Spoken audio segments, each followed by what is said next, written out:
Assalamualaikum warahmatullahi wabarakatuh. Perkenalkan, nama saya Kayla Safadisa dari kelas KA P1 tahun 2021. Di sini saya ingin mengerjakan atau melakukan praktikum dari tugas sistem operasi jaringan dasar di pertemuan ke-6, yaitu melaksanakan praktikum 7.5. Langsung saja. Pertama kita buka dulu aplikasi terminalnya di Linux Ubuntu ini. Ini untuk melihat file dan directory. Nah, langkah pertama, kita ketikkan pwd dulu untuk melihat, ketikkan pwd dulu itu untuk melihat directory tempat jendela terminal yang saat ini kita gunakan. Itu juga penting karena ini adalah awal dari kalian menjalankan untuk perintah berikutnya. Untuk untuk perintah berikutnya atau langkah berikutnya itu kalian dapat menggunakan echo home untuk ketika Anda pertama kali membuka jendela terminal, Anda akan ditempatkan di directory home Anda. Ini adalah directory di mana Anda memiliki akses penuh dan pengguna lainnya biasanya tidak memiliki akses secara default. Untuk melihat path ke directory home, bisa menjalankan perintah menggunakan nilai variabel home. Seperti contohnya,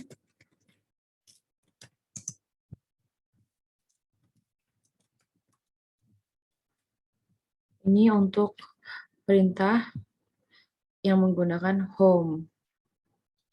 Lalu di langkah kedua, bisa menggunakan perintah cd slash atau path ke directory untuk mengubah directory Anda yang saat ini dengan mengetikkan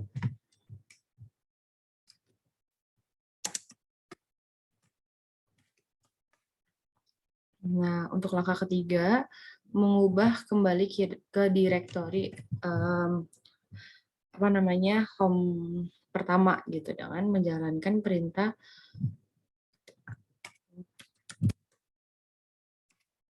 betul. Outputnya yang keluar betul seperti ini. Lalu langkah yang keempat, perintah cd tadi dapat dimasukkan dengan path ke directory yang ditentukan sebagai argumen. Jalankan dengan perintah cd dengan path home seperti ini.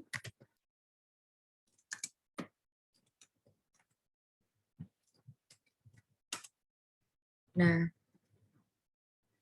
saat path yang disediakan sebagai argumen untuk perintah cd dimulai dengan garis miring atau path atau garis miring, path tersebut itu disebut sebagai absolute path. Absolute path itu selalu merupakan path lengkap dari directory root ke subdirectory atau file. Lalu berikutnya ke langkah kelima, ubah kembali directory home menggunakan perintah cd dengan title sebagai argumen berikut.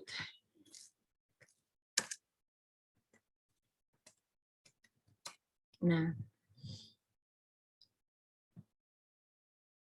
ketika path yang disediakan sebagai argumen untuk perintah cd dimulai dengan karakter yang garis gelombang itu atau tidak, terminal akan memperluas karakter ke directory home pengguna dengan akun di sistem.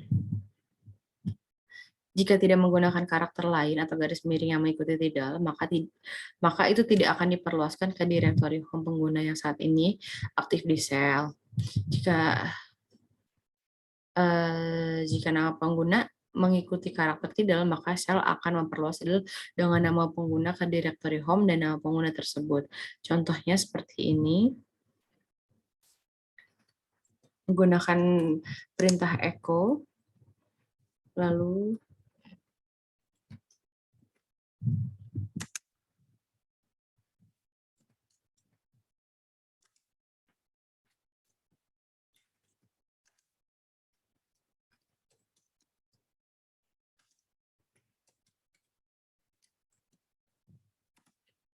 seperti ini output yang akan dihasilkan. Langkah ketujuh, Coba ubah directory home pengguna root tadi dengan mengetikkan perintah berikut.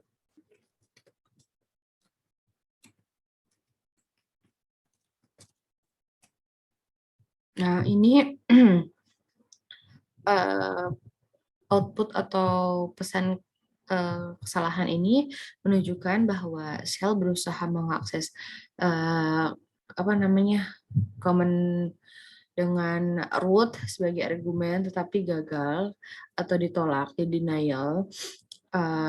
Itu bisa dipelajari berikutnya dengan lebih lanjut. Untuk langkah ke-8 itu menggunakan pet absolute ubah ke directory user bin. Sebagai contoh,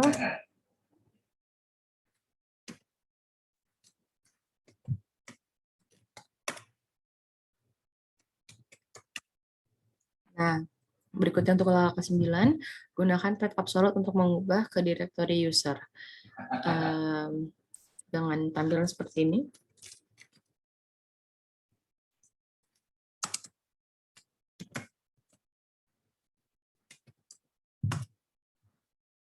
Seperti ini. Lalu langkah ke-10, menggunakan pet absolute untuk mengubah directory user, share dokumen, dan menampilkan directory kerja dengan mengeluarkan perintah berikut. Seperti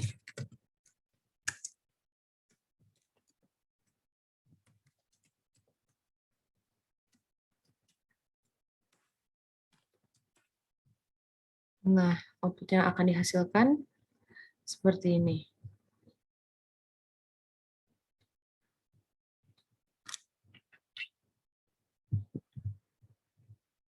Lalu berikutnya untuk langkah ke-11, menggunakan jalur relatif atau ubah ke directory user, share dokumen bus, dan tampilkan directory kerja dengan mengeluarkan perintah sebagai berikut.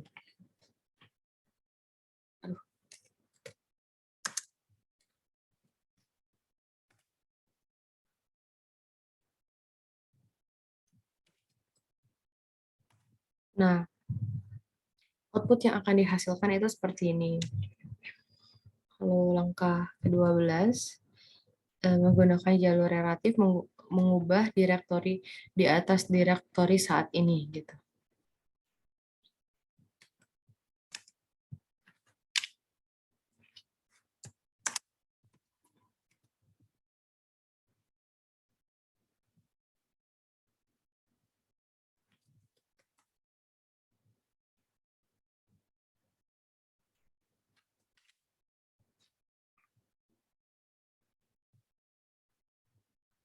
Oh, sorry. Tadi yang tadi harusnya tanpa spasi. Lalu langkah ke-13 itu menggunakan jalur relatif untuk mengubah satu tingkat dari direktori saat ini dan kemudian diturunkan ke direktori sebagai berikut.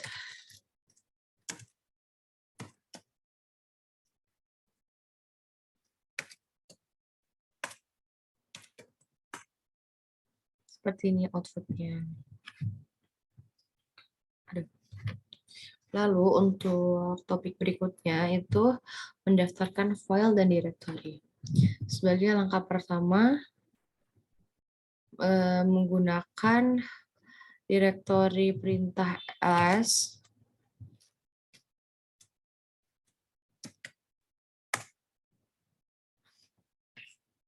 Nah, nanti output yang akan dihasilkan seperti ini. Pada output dari perintah ls sebelumnya, nama file ditempatkan dalam warna biru muda.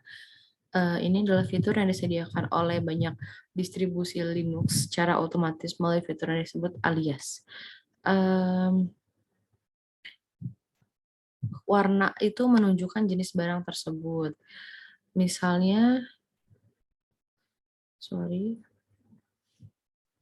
warna hitam atau putih itu file biasa, warna biru itu file directory, warna cyan itu file tautan atau simbolik, itu tuh menunjukkan file satu ke yang lainnya.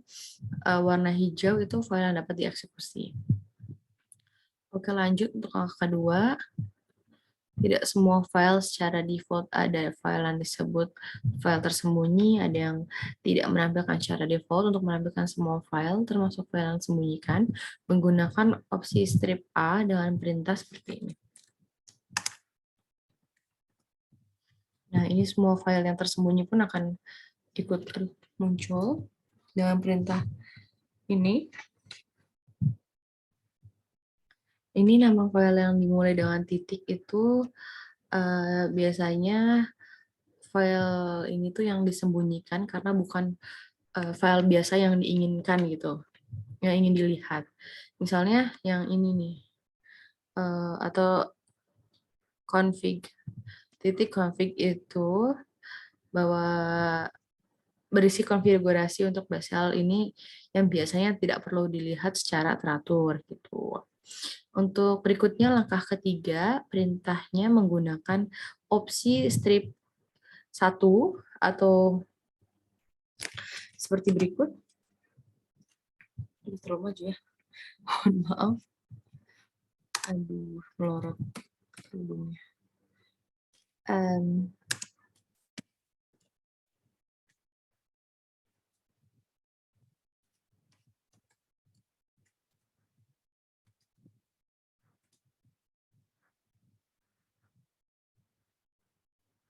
Nah, betul.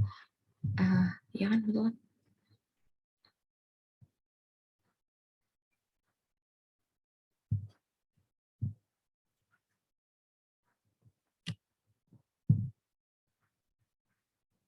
Nah, untuk langkah keempat,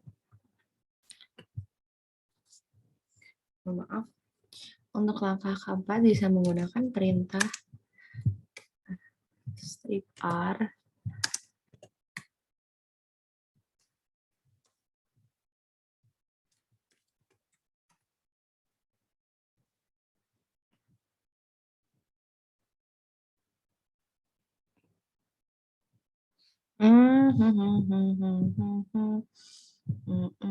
Oke, salah. Kita ulangi lagi perintahnya, panggil lagi.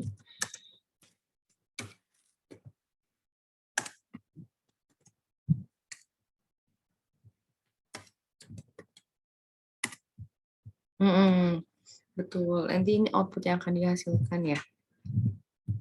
Lalu langkah kelima menggunakan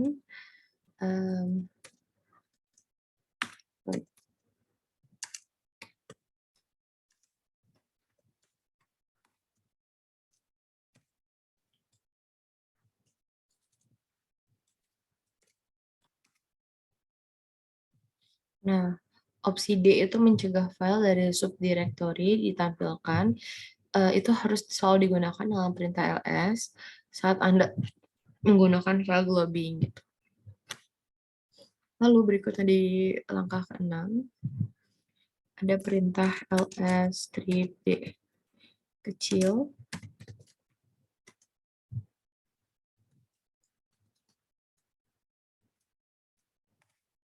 Nah, outputnya yang harus mirip dengan seperti berikut. Oke.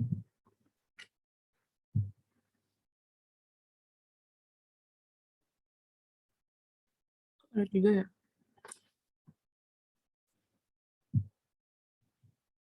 Nah, langkah ke-7 itu menggunakan tanda kurung siku dapat menentukan satu karakter untuk dicocokkan. Dari sekumpulan karakter, jalankan perintah yang seperti berikut.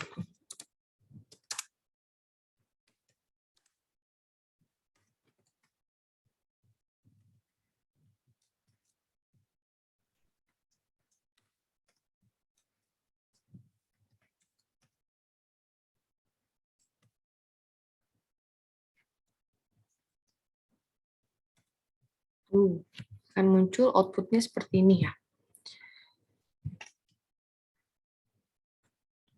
Nah, sekian video praktikum untuk mata kuliah sistem operasi jaringan dasar pertemuan ke-6.